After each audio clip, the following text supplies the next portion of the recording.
देखेंगे। अगर आपको ये वीडियो अच्छा लगता है तो प्लीज़ इसे लाइक और कमेंट जरूर कर दीजिएगा। अब बिना किसी देरी के एक्सप्लेनेशन स्टार्ट करते हैं। मूवी स्टार्ट होती है और हम हमारे मेन कैरेक्टर जेडी और सारी इन दोनों को एक बुक स्टोर में देखते हैं। जेडी ने उसे देखा और उसे बहुत ही अच्छी लगती है। सारी ने भी उसे पूरी तरीके से नोटिस किया, पर वो ज़्यादा उसे कुछ भाव नहीं देती। उसे एक सूट के ऊपर बुक बहुत ही अच्छी लगी थी, पर वो ज़रा कॉस्टली थी, तो रख कर वो चली जाती है। जेडी कहता है कि अगर तुम्हें बुक पसंद है तो तुम्हें बाय करनी चाहिए।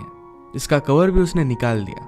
उसे अपना नाम बताता है, पर कॉल आने की वजह से वो ज़रा डिस्ट्रैक्ट हो गया, तो सारी वहाँ से चली जाती है। बाहर बारिश हो रही थी, तो जेडी ने कहा कि हम कॉफ़ी पीते हैं। सारी कहती कि जो भी चीज़ तुम चाहते हो ये हमेशा तुम पा नहीं सकते।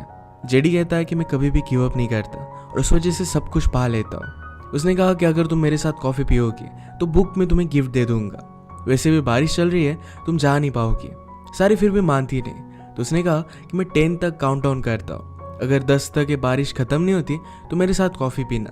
वो काउंट डाउन करने लग गया, पर 10 आने से पहले ही बारिश रुक जाती है। सारी कहकर गई कि हर बार तुम जो चाहते हो तुम्हें नहीं मिल सकता। इसके बाद हम जेडी को उसके फादर की कंपनी में एक बड़ी सी कॉन्फ्रेंस को अटेंड करते हुए देख सकते हैं। इस कॉन्फ्रेंस में जेडी के फादर, जिनका नाम है टॉरेंस, इनसे पूछा जाता है 2 साल पहले आपके बड़े बेटे की डेथ हो गई, इसके बाद आप कंपनी को कैसे संभालेंगे। टॉरेंस ने कहा कि जब तक मैं जिंदा हूं तब तक इस कंपनी को कुछ भी होने नहीं दूंगा। ये इनकी मीटिंग सक्सेसफुल थी। सारी एक सूट की शॉप में काम करती थी। इन्हें डिज़ाइन करना उसे बहुत ही अच्छा लगता था, यही उसका पैशन है। यहाँ के एम्प्लॉय की एक छोटा सा लड़का था जो सारी को बहुत ही ज़्यादा पसंद करता था। उसे प्रपोज कर देता है। उसे ना कहती है तो बेचारा बहुत ही ज़्यादा अपसेट हो गया था। नेक्स्ट सीन में हम जेडी को एक लड़की के साथ देखते हैं। वो लड़की कहती कि शायद मुझे तुमसे प्यार हो रहा है, पर जेडी इसके लिए मना कर देता है। उसने कहा कि हमें हमारी लाइफ को कॉम्प्लिकेट नहीं करना चाहिए। सारे के घर पर उसकी मदर, ग्रैंड मदर और उसके ब्रदर सिस्टर्स थे। ग्रैंड मदर की तबीयत हमेशा खराब रहती है, उसे भूलने की बीमारी है, तो सारी ने हमेशा उनका ख्याल रखा है। ग्रैंड मदर भी सारी पर बहुत प्राउड थी। जब सारी बहुत छोटी थी तभी उसके फादर की डेथ हो गई थी और उसकी मदर अपने बॉयफ्रेंड के साथ भाग गई थी। हमेशा ग्रैंड मदर ने उनका ख्याल रखा था, तो इस वजह से अपनी ग्रैंड मदर से बहुत प्यार करती है। अगले दिन जेडी अपने पार्टनर के साथ सारी के ऑफिस में आता है। जेडी के फादर की इतनी बड़ी कंपनी है, पर फिर भी एज आर्किटेक्ट वो कहीं और काम करता है, क्योंकि अपने फादर से उसकी बनती नहीं। जेडी को एक बहुत बड़ा क्लाइंट चाहिए था, पर वो अपने सूट इसी शॉप से सिलवाता है। इस शॉप को भी रेनोवेटिंग की ज़रूरत थी, तो जेडी ने कहा कि अगर हम यहाँ पर अच्छे से काम करते हैं तो एक बड़ा क्लाइंट भी हमें मिल सकता है। इसी वजह से उन्होंने जॉब ले लिया। सारी यहाँ पर जेडी को देखकर सरप्राइज थी। जेडी भी उसके पीछे पीछे आ गया। अपने फ़ोन से उसे वो कैप्चर कर लेता है। उसे फिर से नोटिस करती है। जेडी ने कहा कि जब भी कोई लड़की मुझे इस तरीके से देखती है तो मेरे वो कपड़े निकालना चाहती है। सारी कहती कि पहले तो मैं तुम्हारी पैंट निकालना चाहती हूँ, ये बहुत ही घटिया है, इसमें तुम बहुत ही शॉर्ट लगते हो। जेडी इस पर बहुत हंसा। वो कहता है कि पूरे वीक में तुम्हारे बारे में सोचता रहा, क्या मेरे साथ कॉफ़ी पर चलोगी। पर सारी इस बार भी उसे मना कर देती है। उसे फिर से एक इंपॉर्टेंट कॉल आ जाता है, तो उसे जाना पड़ा, पर उसे कहकर जाता है कि मैं तुम्हें पाना चाहता हूँ और पाक कर रहूँगा। संडे को जेडी अपनी मदर से मिलने के लिए गया। मदर कहती कि अब तुम्हें कंपनी का काम संभाल लेना चाहिए। जेडी कहता है कि फादर को मेरी कोई भी ज़रूरत नहीं है, वैसे भी हम दोनों की विजन मैच नहीं करती। अगर बड़े भाई जिंदा होते तो मेरी किसी को ज़रूरत भी नहीं पड़ती। मदर ने कहा कि फादर के जाने के बाद तुम्हें ही सब कुछ संभाल लेना है, अभी से तुम्हें काम करना स्टार्ट कर देना चाहिए। पर जेडी इसके लिए नहीं मानता। एक दिन जेडी खुद सारी के लिए कॉफ़ी लेकर आया। आज थर्सडे था, तो एम्प्लॉयज़ कहती कि आज उसका ऑफ होता है। सारी एक हाउस में आई, वहाँ पर सब कुछ वो रेडी करती है। उसने खाना वगैरह बनाया और उसके बाद टोरेस उसे मिलने के लिए आया। टोरेस जेडी के फादर है। ये एक दूसरे के साथ 5 साल से रिलेशनशिप में है और एक दूसरे को बहुत लाइक करते हैं। टोरेस ने कहा कि जो बिजनेस बुक मैंने तुम्हें पढ़ने के लिए कही थी, क्या तुमने वो पढ़ डाली। सारे उसमें उतना ज़्यादा इंटरेस्टेड नहीं थी। टोरेस कहते कि मैं तुम्हें एक बिजनेस बना कर दे सकता हूँ। सारे ने कहा कि ऑलरेडी आपने मेरे लिए बहुत कुछ किया है। टोरेस उसको ज़िंदगी भर के लिए एक बहुत ही अच्छा बिजनेस रेडी कर देना चाहते थे। वो अपने बिजनेस की प्रॉब्लम बताते हैं कि सब लोग ज़रा डर रहे क्योंकि 2 साल में मैं रिटायर होने वाला हूँ। टोरेस ने कहा कि मेरे छोटे बेटे को मेरा बिजनेस संभालना चाहिए, पर वो मानता ही नहीं। अब जब वो सारी के साथ है तो ये कुछ भी वरी नहीं करना चाहते। उसके साथ अपना टाइम वो एंजॉय करते हैं। उन्होंने उससे पूछा कि क्या तुम्हारा कोई बॉयफ्रेंड है। सारी कहती कि मैं किसी में भी इंटरेस्टेड नहीं हूँ। टोरेस ने कहा कि तुम पूरी ज़िंदगी मेरे साथ नहीं रह सकती, तुम्हें एक अच्छा पार्टनर ढूंढ लेना चाहिए। जेडी अपने मदर से मिलने के लिए जाता है। मदर बहुत ही ज़्यादा ड्रंक थी क्योंकि उसे टोरेस के अफेयर के बारे में पता है। मदर ने कहा कि अब तुम्हारे फादर का किसी यंग लड़की के साथ अफेयर चल रहा है। उनके गुजर जाने के बाद उन्होंने उसके लिए कुछ पैसे भी रखे। इस बात से वो बहुत ही ज़्यादा डिस्टर्ब हो गई थी। जेडी कहता है कि आप डिवोर्स क्यों नहीं लेती। मदर कहती कि मैंने तुम्हारे फादर से प्यार किया है, अब वो जैसे भी है मेरे पास कोई भी ऑप्शन नहीं है। तुम भी लाइफ में कभी किसी से प्यार करोगे और उनके सारे फॉल्ट होते हुए भी उनसे प्यार करते रहोगे। अगले दिन जेडी गुस्से में अपने फादर से मिलने के लिए गया।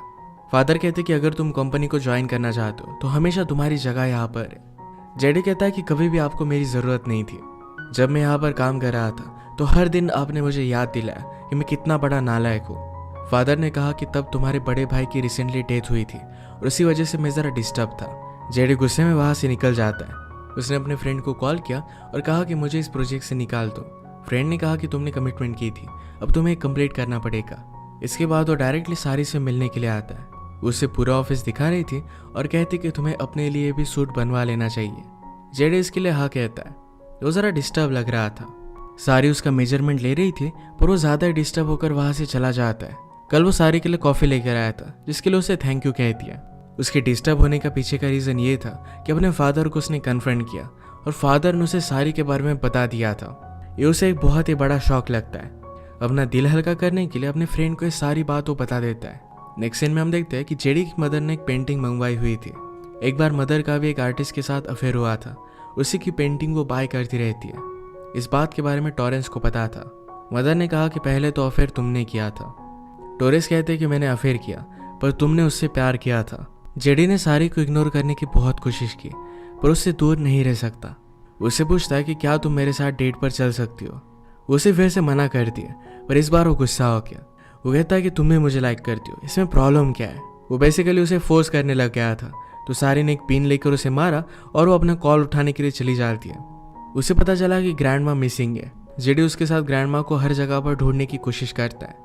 फाइनली उन्हें वो मिल ही गई। सारी के ब्रदर्स और सिस्टर के साथ उसने टाइम स्पेंड किया। सुबह उसने जो भी किया था इसके लिए उसे सॉरी कहता है। सारी ने भी उसे थैंक यू कहा। वो अपनी फैमिली की सारी सिचुएशन समझा देती है। टॉरेस के साथ उसकी जो भी रिलेशनशिप है इसके बारे में भी उसने उसे बता दिया। वो कहती कि हर थर्सडे मुझे उससे देना पड़ता है। ये सब जानने के बावजूद भी जेडी उसे डेट के लिए पूछ रहा था तो सारी मान गई। डेट पर सारी जेडी से कहती है 5 साल से मैं लोगों से झूठी कहती आ रही हूँ। कल फर्स्ट टाइम ऑनेस्टली मैंने तुम्हें सब कुछ बता दिया था। सारी जेडी को टॉरेंस ने उसे जो घर दिया था इसमें लेकर आई। वो कहते कि टॉरेंस के बेटे की जब डेथ हो गई तो बहुत ही डिस्टर्ब था। सब लोग उससे दूर चले गए थे, उसे सहारे की ज़रूरत थी। टॉरेंस ने हमारी फैमिली को बहुत सपोर्ट किया था, इसी वजह से मैंने उसे सहारा दिया। जेडी कहती कि तुम एहसानों की वजह से दब चुकी हो, तुम इस सब से बेटर डिजर्व करती हो। जेडी ने सब बात जब अपने फ्रेंड को बताई तो फ्रेंड कहता है कि तुम ये कर क्या रहे हो। जेडी कहता है कि मैं उससे प्यार करने लग गया और मैं उसे बचाना चाहता हूँ। एक रात उसने सारी को ड्रॉप किया और उसने कहा कि मैं तुम पर गिव अप नहीं करने वाला। एक दिन आएगा जब तुम थर्सडे को किसी के पास भी नहीं जाओगी। मैं सारे दिन तुम्हारे साथ स्पेंड करूंगा तो एक दिन भी तुम मेरे बिना नहीं जी पाओगी। नेक्स्ट डे उसके साथ वो डेट पर जाना चाहता था और सारे ने कहा कि मैं बहुत बिजी हूँ। जेडी अगले दिन पार्सल लेकर आता है और वहीं पर अपनी डेट वो सेलिब्रेट करते हैं।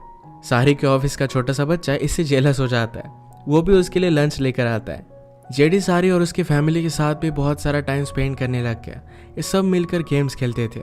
जेडी सारी से कहता है कि अगर मैं गेम जीत चाहता हूँ तुम्हें मुझे किस करना पड़ेगा।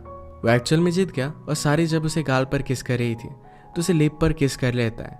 एक दिन जेडी ने सारी से पूछा कि इमेजिन करो कि हम दोनों शादीशुदा है, हमारी लाइफ कितनी परफेक्ट होगी, हमारे 4-5 बच्चे होंगे, मैं काम पर जाऊंगा और मेरे सारे सूट्स तुम ही डिजाइन करोगी। सारी ने कहा कि मैं मेरी फैमिली को नहीं छोड़ सकती, मेरे साथ तुम्हें इन सब का भी ख्याल रखना पड़ेगा। जेडी कहता है कि इस बात से मैं तुम पर और भी ज्यादा प्यार करने लग गया हूँ। वो सबको एक्सेप्ट करने के लिए रेडी था। थर्सडे को सारी फिर से टॉरेस से मिलने के लिए गई। टॉरेस ने पूछा कि तुम्हारा बॉयफ्रेंड कैसा है। वो उस छोटे बच्चे के बारे में बात कर रहा था पर सारी जेडी के बारे में उसे बता देती है। जेडी का एक्चुअल नाम कुछ अलग है और इसी वजह से टॉरेस उसे पहचान नहीं पाता। उसके बारे में पता चलने के बाद टॉरेस जरा जेलस हो गया। आज रात इंटीमेट होने के बाद टॉरेस ने कहा मुझे पहले लगता था कि मैं तुम्हें शेयर कर सकता हूँ पर तुम मुझे सिर्फ मेरे लिए चाहिए हो। वो उसके लिए और भी ज़्यादा पॉजिटिव हो गया। थर्सडे के अलावा किसी और दिन भी उसके साथ वो डिनर करना चाहता था। सारी इसके लिए मना करने की कोशिश करती है पर टॉरेस मानता नहीं। शॉप पर जेडी भी उसका वेट कर रहा था, वो भी उसे डिनर के लिए पूछता है। सारी के मोबाइल से उसे पता चल गया कि टॉरेस उसे डिनर पर लेकर जाना चाहता है पर जेडी ने कहा कि उससे अच्छी कंपनी तो मैं हूँ। सारी कहती मैं तुम्हारे साथ डिनर पर नहीं जा सकती। इस बात से जेडी गुस्सा हो जाता है। कहता है कि तुमसे बहुत प्यार करता हूँ और इस तरीके से उससे मिलना मुझे तुम्हारा अच्छा नहीं लगता, पर फिर भी मैं तुम्हारे साथ हूँ। मैं हमेशा तुम्हारा कुत्ता बनकर नहीं रह सकता, मुझे सिर्फ एक चांस दो, मैं पूरी लाइफ तुम्हारे साथ जीना चाहता हूँ। सारी इस पर कुछ भी बोल नहीं पाती। टॉरेस ने प्लान बनाया कि सारी के साथ 2 वीक्स के लिए वो वैकेशन पर जाएगा। काम छोड़कर जाने के लिए सारी मना कर रही थी, तो जेडी कहता है कि मैंने ऑलरेडी तुम्हारे बॉस से परमिशन निकाल ली है। उसे रात में डिनर के लिए लेकर आता है और उसी रेस्टोरेंट में जेडी की मदर भी थी। उस पर बहुत ज़्यादा गुस्सा होगी, सारी को देखकर कहती है तुम एक सेक्स वर्कर की तरह लगती हो। वो वहाँ पर बहुत बड़ा तमाशा खड़ा करती है। जेडी अपनी मदर को संभालने लग गया। सारी को अब पता चला कि जेडी टॉरिस का बेटा है। इस बात से उसे बहुत बुरा लगता है। जेडी रात में उसे मिलने के लिए आया। वो डायरेक्टली उसके साथ इंटीमेट होने लग जाती है, कहती कि तुम यही सब चाहते हो। जेडी कहता है कि मैं तुम्हें सब कुछ सच बताने वाला था, प्लीज़ मुझे माफ़ कर दो। वो बाद में उसे बहुत बार कॉल करने की कोशिश करता है, पर सारी उसे इग्नोर कर देती है। सारे के क्लाइंट की वेडिंग थी, उसका सूट अच्छे से रेडी नहीं हुआ था। सारी अब सब कुछ चेंजेस कर खुद इस सूट को देने के लिए जाने वाली थी। वह रात में उसे बहुत लेट हो जाता है। उसके ऑफिस के बाहर जेडी उसका वेट कर ही रहा था। इतने रात में सारी को कोई भी ट्रांसपोर्ट मिलने नहीं वाला था, तो फ्रेंड्स कहती है कि प्लीज़ जेडी के साथ चली जाओ। जेडी सारी को सॉरी कहता है। उसने कहा कि जब मुझे फादर और तुम्हारे बारे में पता चला तब मैं जानना चाहता था तुम दोनों ने एक दूसरे में देखा क्या। मैं तुम्हें पहले से लाइक करता था और बाद में मुझे तुमसे प्यार हो गया। सारी इस पर कुछ भी नहीं बोलती। ये दोनों वेडिंग में गए। सारी ने पूछा तुमने अपना नाम जेडी क्यों बताया। जेडी कहता है कि मेरी मदर ने एक बार आर्टिस्ट के साथ अफेयर किया था, मैं उन्हीं का बेटा हूँ। वो काम करते वक्त अपने फादर के इनिशियल्स लगाता है। जेडी के फादर को कभी भी ये बात पता नहीं थी। उसने सारी से कहा कि जिस सिचुएशन में हम फंसे हुए, अगर ये सिचुएशन ना होती तो कितना अच्छा होता। एक बार हमारी लाइफ इमेजिन कर देखो। सारी ने सब कुछ इमेजिन किया, उसे बहुत अच्छा लगा। रात में कैंडल्स को आकाश में छोड़ दिया। इसके बाद वो दोनों इंटीमेट हो गए। अब उन्होंने डिसाइड कर लिया था कि सब कुछ बात वो टॉरेस को बता देंगे। ये सब सुनकर टॉरेस को बहुत बड़ा शॉक लगा। वो गुस्से में घर से बाहर निकले और उन्होंने जेडी को देखा। उसे मारकर पूछते कि तुम प्रूव क्या करना चाहते थे। गुस्से में उन्हें हार्ट अटैक आ जाता है। डॉक्टर जेडी को बताते हैं कि अब उनके पास ज़्यादा टाइम नहीं है। मदर सब बात पता चलने के बाद कहती है कि तुम ये सब कर कैसे सकते हो। वो उस पर बहुत अपसेट थी। वो सारी जहाँ पर काम करती है वहाँ पर जाकर उसकी बहुत बदनामी कर आती है।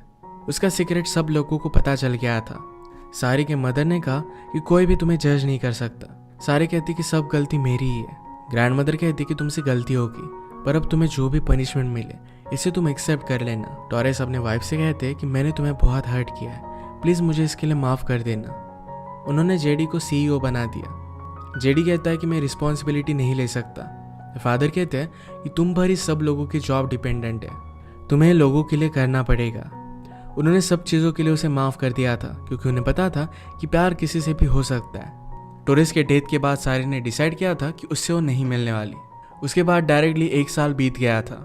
जेडी ने अपनी कंपनी बहुत अच्छे से संभाल ली थी और लोग उसे लाइक भी करने लग गए थे। सारी ने अपने शॉप को पूरी तरीके से बदल दिया और अपना बिजनेस वो अच्छी तरीके से कर रही थी। जेडी अभी भी उसे भूल नहीं पाया और एक रात उसे मिलने के लिए चला जाता है। इन्होंने रियलाइज़ किया कि एक दूसरे से दूर ये नहीं रह सकते और फिर से एक दूसरे को एक्सेप्ट कर लेते हैं।